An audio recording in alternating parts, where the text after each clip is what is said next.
नमस्कार, श्यामगिरी। आप देख रहे हैं टीएफडी इंडिया न्यूज 24। टीएफडी इंडिया न्यूज 24 में आप सभी दर्शकों का स्वागत है।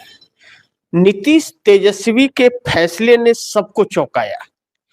पीएम मोदी को बुलाना पड़ा बैठक। बड़ी महत्वपूर्ण बिंदु है कि बिहार के अंदर नीतीश कुमार के एक फैसले ने भारतीय जनता पार्टी के अंदर एकदम बौखलाहट वाली परिस्थितियां उत्पन्न कर दी है। जब से यह खबरें निकल करके आई कि नीतीश कुमार, लेकिन नीतीश कुमार का यह जो प्लान जिस तरीके से चल रहा था, जब बातें हर जगह चर्चा में आ गई और आरसीपी सिंह की घर वापसी तक बात पहुंची, तब भारतीय जनता पार्टी चौंक गई और भारतीय जनता पार्टी को समझ नहीं आया। बड़ी सादगी से और नीतीश कुमार जिस तरह यात्रा करते करते में सारे प्लान को सेट कब कर गए, यह भाजपा को समझ ही नहीं आया। क्योंकि नीतीश कुमार के नजदीकी ब्यूरोक्रेसी और दो नेताओं को जब अमित शाह ने दिल्ली बुलाया था, तो नीतीश कुमार के ब्यूरोक्रेसी जो था, जो नजदीकी था, उससे अमित शाह ने पूछा कि नीतीश कुमार एग्जिट कब कर रहे हैं, यानी कि नीतीश कुमार कब कुर्सी छोड़ रहे हैं। तो उसने साफ कर दिया कि जो 43 विधायकों के साथ 5 साल सीएम रहेगा, वह 85 विधायकों पर आने के बाद सीएम की कुर्सी छोड़ेगा क्या? ऐसा कोई प्लान नहीं है। तो अमित शाह को अपने चाणक्यगिरी पर बहुत ज्यादा भरोसा था कि हम कर ले जाएंगे, कि सामदंड भेदभाव अपना लेंगे। अमित शाह ने जिस तरह संजय झा को एक्टिव किया था या ललन सिंह को एक्टिव किया था, संजय झा की एक्टिविटी तब नजर आई जब किसी कार्यक्रम में जा रहे थे और निशांत कुमार को लेकर के जा रहे थे और अचानक वहां मीडिया को बुला लिया जाता है। मतलब पूरा प्री प्लान था हुआ, और मीडिया वही सवाल पूछता है जो संजय झा चाहते थे या पूछवाया जाता है वही सवाल, और एक ही सवाल होता है कि निशांत कुमार राजनीति में कब आ रहे हैं। और संजय झा यह बयान देते हैं कि जल्द निशांत कुमार आ रहे हैं और निशांत कुमार ही पार्टी जेडीयू का कार्यभार संभालेंगे, और चले जाते हैं। एक ही सवाल पूछा जाता है, एक ही सवाल का जवाब, और चले जाते हैं। यह बातें नीतीश कुमार को अच्छी नहीं लगती है, क्योंकि निशांत कुमार नीतीश कुमार के बेटे हैं। नीतीश की मर्जी की अपने बेटे को लाएंगे या नहीं लाएंगे, यह संजय झा का कार्य नहीं है कि पारिवारिक कार्यों में टांग अड़ाना। लेकिन संजय झा अपनी सीमा भूल गए थे, और आज संजय झा न घर के न घाट के, कहीं के नहीं। कार्यकारी अध्यक्ष तो हैं, लेकिन कब कुर्सी खींच ली जाएगी उनको भरोसा नहीं है, और आरसीपी सिंह की घर वापसी हो जा रही है, इसके लिए भारतीय जनता पार्टी के पेट में दर्द है। अब जो विपक्ष आरजेडी, लालू प्रसाद यादव की पार्टी 25 सीटों पर सिमट गई है। यह बात तय है कि भारतीय जनता पार्टी ने चुनाव के वक्त बार्गेनिंग की आरजेडी से। तेजस्वी यादव जो फाइट कर रहे थे या जिस तरह से प्रचार प्रसार कर रहे थे, और वह उत्साह उनके अंदर नजर नहीं आ रहा था जो 2020 में आ रहा था, तो कांग्रेस समझ गई कि यह हो गया खेल। और इसकी चर्चा पहले भी हो रही थी कि भारतीय जनता पार्टी उसी वक्त तुक्का मारेगी और क्या ना उनको अपने शिकंजे में ले लेगी, क्योंकि लैंड फॉर जॉब मामला एक ऐसा मामला है कि पूरे लालू परिवार के राजनीतिक करियर को तबाह कर देगा। अगर 2 साल की सजा हो गई तो पूरा लालू परिवार उतने ही में राजनीति से समाप्त हो जाएगा, क्योंकि फिर 8 सालों तक वह चुनाव नहीं लड़ पाएगा और उसके बाद राजनीति कर पाना मुश्किल हो जाएगा। लेकिन भारतीय जनता पार्टी ने अपने अनुसार हैंडल किया। कांग्रेस समझी इस बात को, और कांग्रेस समझने के बाद में अपना रास्ता अलग किया। अब धोखा तो हो ही चला था, लेकिन कांग्रेस का जनाधार अगर गया तो वह आरजेडी का भी जनाधार गया। लेकिन भारतीय जनता पार्टी भी कोई ईमानदारी से बिहार के अंदर चुनाव लड़ करके और ईमानदारी की सीटें नहीं लाई है। प्यारेलाल गर्ग की रिपोर्ट के अनुसार 102 विधानसभा की सीटें चोरी की गई है, क्योंकि कहा जा रहा है कि जो रिपोर्ट थी उस रिपोर्ट के मुताबिक कांग्रेस कम से कम 45 से 50 सीटें बिहार के अंदर इस बार ला रही थी, जो भारतीय जनता पार्टी ने चुराई है। यानी कि कांग्रेस के जनाधार बढ़ रहे बिहार के अंदर, और लालू प्रसाद यादव के परिवार के राजनीति के जनाधार कम हो रहे हैं। लेकिन इससे यह नहीं कि लालू प्रसाद यादव का वजूद खत्म हो गया। लालू प्रसाद यादव के बेटे तेजस्वी यादव अगर बिहार में भाजपा से डरे नहीं होते, जैसे झारखंड के हेमंत सोरेन नहीं डरे जेल जाने से और 5 महीने बाद छूट करके आए, अगर डरे नहीं होते तेजस्वी, तो शायद तेजस्वी आज मजबूत विपक्ष होते या फिर सत्ता में होते। इस बात से इंकार नहीं किया जा सकता। अब ऐसे में अब तेजस्वी यादव के पास कोई रास्ता तो है नहीं, भाजपा के साथ जा करके सरकार में नहीं रह सकते। वह भाजपा के साथ गए तो उनका राजनीतिक करियर खत्म हो जाएगा। उन्हें जब भी अगर जाना है तो नीतीश कुमार के ही साथ जाना है, और कोई रास्ता नहीं है। और तेजस्वी यादव की पार्टी आरजेडी इस लायक नहीं बची है कि नीतीश कुमार से वह बैर कर पाए या नीतीश कुमार की सपोर्ट ना करे। नीतीश कुमार के सपोर्ट के बगैर वह विपक्ष में बैठने के लायक भी नहीं बचेगी। इसलिए अब तेजस्वी यादव की शर्तों पर नहीं, नीतीश कुमार के शर्तों पर तेजस्वी यादव को नीतीश के साथ रहना पड़ेगा। अब ऐसे में भारतीय जनता पार्टी सोची नहीं थी कि इतनी जल्दी सब कुछ हो जाएगा, और पहले ही विधानसभा अभी 20 नवंबर को शपथ ही हुआ था, महीने 1.5 महीने के अंदर ही तख्ता पलट वाली ही परिस्थिति आ जाएगी।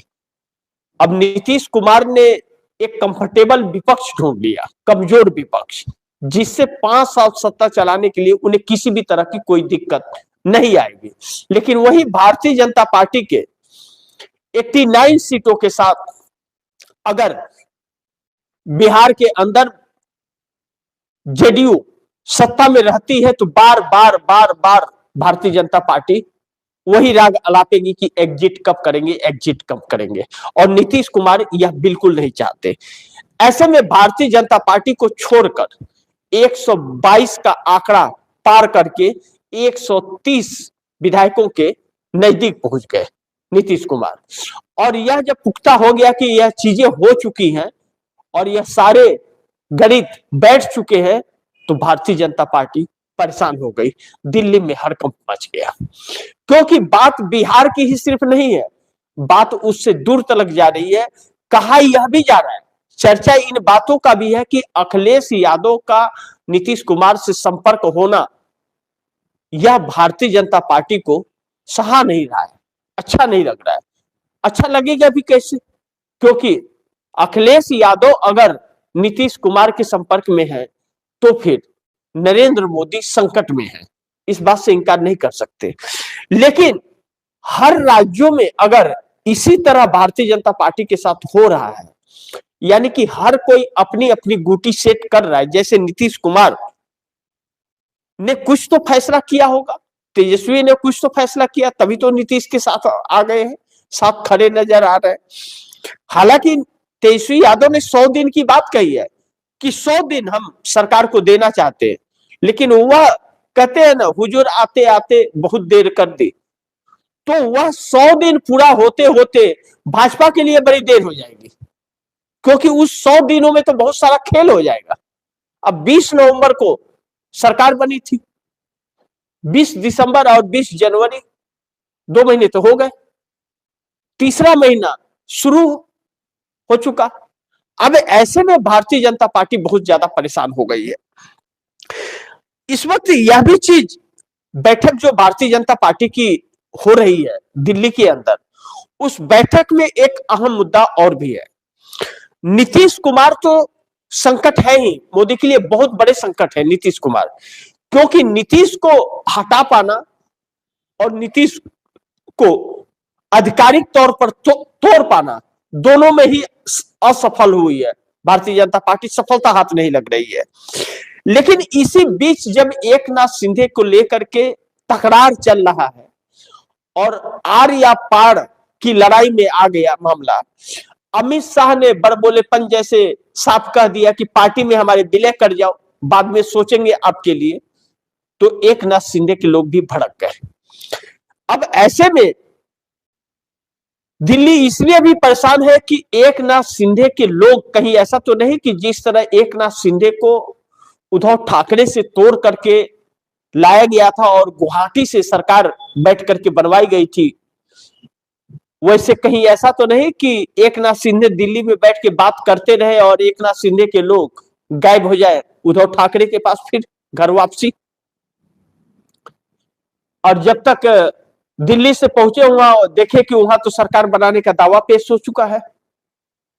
भारतीय जनता पार्टी कंफ्यूज सी हो गई है, क्योंकि एकनाथ शिंदे भी फैसले नहीं ले पा रहे और भारतीय जनता पार्टी उनके बातों को सुन और समझ नहीं पा रही है। महाराष्ट्र के अंदर बीएमसी का चुनाव परिणाम क्या आया, भारतीय जनता पार्टी को एक ऐसे उलझन और संकट में डाल दिया कि भारतीय जनता पार्टी की पैरों के नीचे जमीन खसक गई है। मेयर बनाना तो दूर की बात है, मेयर किसका होगा नहीं होगा यह तो वक्त बताएगा और 2-4 दिन में इसके फैसले हो जाएंगे, लेकिन महाराष्ट्र और दिल्ली की सरकार बचेगी या नहीं बचेगी, इस बात को लेकर के टेंशन ज्यादा बढ़ रहा है और दिल्ली में बैठकों का दौर शुरू है। 3 लोग एकनाथ शिंदे के मिलने के लिए दिल्ली अमित शाह से अभी से कुछ पल पहले आए हैं। बैठकों का दौर शुरू है, लेकिन निर्णय नहीं हो पा रहा है। भारतीय जनता पार्टी कहते हैं कि रस्सी जल गई लेकिन ऐठन नहीं गया। रस्सी तो जल गई है, हर तरफ से फंसी पड़ी है, हर तरफ से फंसी है, मुंह पे कालिक पुत गई है, लेकिन फिर भी सेंट मार के महका रही है अपने शरीर को अंदर से, बल्कि बदबू ही आ रहा है। ऐसे में अगर चंद्रबाबू नायडू तमाशा करने लगे तो भारतीय जनता पार्टी कहां खड़ी होगी, आप दर्शक सोचिए। चंद्रबाबू नायडू वह घात लगा करके बैठे हुए हैं कि एक जो सुगबुगाहट चल रही है, एक तरफ अगर झंझनाहट चालू हुई तो चंद्रबाबू नायडू वह भूकंप लाएंगे जो मोदी को संभलने का रास्ता नहीं मिलेगा। जहां एकनाथ शिंदे या नीतीश कुमार किसी एक ने थोड़ी सी हिलाई तो चंद्रबाबू नायडू पलट देंगे पूरी तख्ता, यह भी निश्चित है। इस बात पर भी विचार विमर्श जारी है। अब ऐसे में कहते हैं कि बोए पेड़ बबूर का तो फल कहां से होए, तो बबूर के पेड़ में कांटे निकलते हैं और नरेंद्र मोदी का फसल तैयार है जो 12 साल में उन्होंने बोया है, लेकिन दुर्भाग्य यह है कि रास्ते में सारे कांटे हैं, उन कांटों से होकर के अब गुजरना है और नरेंद्र मोदी के लिए यह सफर बहुत कठिन है और बच पाना वह भी उसका कोई और छोर नहीं दिखाई दे रहा है। ऐसे में नरेंद्र मोदी सरकार संकट में है और विनाश काले विपरीत बुद्धि, इन्होंने शंकराचार्य को छेड़कर और भी मुसीबत मोल ली है कि जो हिंदुत्व का ढोंग यह लोग करते थे, उस ढोंग की ढोल फूट गई है और परेशानी सर पर लाती है। दूसरी तरफ अमेरिका की विदेश नीति जो हमारे देश की रही, वह हर तरफ से फेल रही और ट्रंप पूरी तरह से मोदी पर शिकंजा कस लिए हैं। नितिन नवीन को राष्ट्रीय अध्यक्ष बना देने के बाद भारतीय जनता पार्टी के अंदर ही बगावत के सुर गूंजने लगे हैं। ऐसे में नीतीश के फैसले ने 130 एमएलए को एकजुट कर दिया है जो, और भारतीय जनता पार्टी पूरी तरह से टूट चुकी है और बैठक बुलानी पड़ गई है भारतीय जनता पार्टी को। अब इस बैठक में क्या फैसला होगा यह वक्त बताएगा, अभी कुछ कहना बहुत जल्दबाजी होगा, लेकिन शाम को जब बैठक खत्म होगी तो एकनाथ शिंदे को लेकर के क्या फैसला हुआ, या नीतीश कुमार को लेकर के क्या फैसले हो रहे हैं, या चंद्रबाबू नायडू को लेकर के क्या सोच रहे हैं भाजपा, इन सब पर चर्चा अगले कार्यक्रम में करेंगे। तो इसी के साथ आप दर्शकों से मैं इजाजत चाहूंगा और गुजारिश करूंगा कि इस खबर को ज्यादा से ज्यादा आप लोग शेयर करें, अपने दोस्तों को भी कहें कि आगे शेयर करें। आपने अगर टीएफडी इंडिया न्यूज 24 को सब्सक्राइब नहीं किया, सब्सक्राइब कर लीजिए, अपने दोस्तों को भी कहिएगा टीएफडी इंडिया न्यूज 24 को सब्सक्राइब करें। मिलते हैं अगली खबर के साथ, तब तक के लिए नमस्कार।